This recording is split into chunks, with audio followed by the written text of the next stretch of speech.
और आगे बढ़ेंगे। शिवसेना लीडर संजय रावत का बयान। खबर आई है कि गोवा के क़याम में बीजेपी की बड़े हिस्सेदारी है। हम मनोहर पारिकर के बेटे अतुल पारिकर की हिमायत करेंगे। अतुल पारिकर आज़ाद उम्मीदवार के तौर पर चुनाव लड़ें तो शिवसेना हिमायत करेगी। चुनाव लड़ना या न लड़ना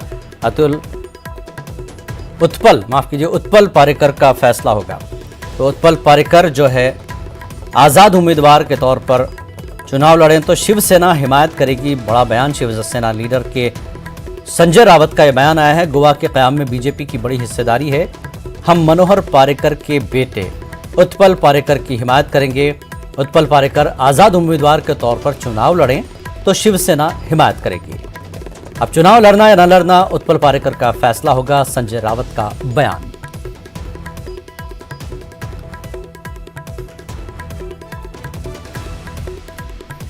तो मनोहर पारिकर के बेटे उत्पल पारिकर की हिमायत करेगी शिवसेना अगर वो आज़ाद उम्मीदवार के तौर पर चुनाव लड़ते हैं तो, इसलिए कि गोवा के क़याम में बीजेपी की बड़ी हिस्सेदारी है। शिवसेना लीडर संजय रावत का यह बयान, जिसकी वजह से शिवसेना मनोहर पारिकर के बेटे उत्पल पारिकर की हिमायत करने का उन्होंने ऐलान किया, बशर्ते कि उत्पल पारिकर आज़ाद उम्मीदवार के तौर पर चुनाव लड़ें तो शिवसेना हिमायत करेगी। और उसके बाद खबर मगरबी बंगाल से भी है। मगरबी बंगाल की झांकी परेड में शामिल न करने के खिलाफ अर्जी। कलकत्ता हाई कोर्ट में अर्जी दाखिल की गई है। मरकजी कमेटी ने मगरबी बंगाल की झांकी मुस्तरद कर दी है। जी हां, मरकजी कमेटी ने मगरबी बंगाल की झांकी 26 जनवरी को जो झांकी निकाली जाती है उसको मुस्तरद कर दिया गया है।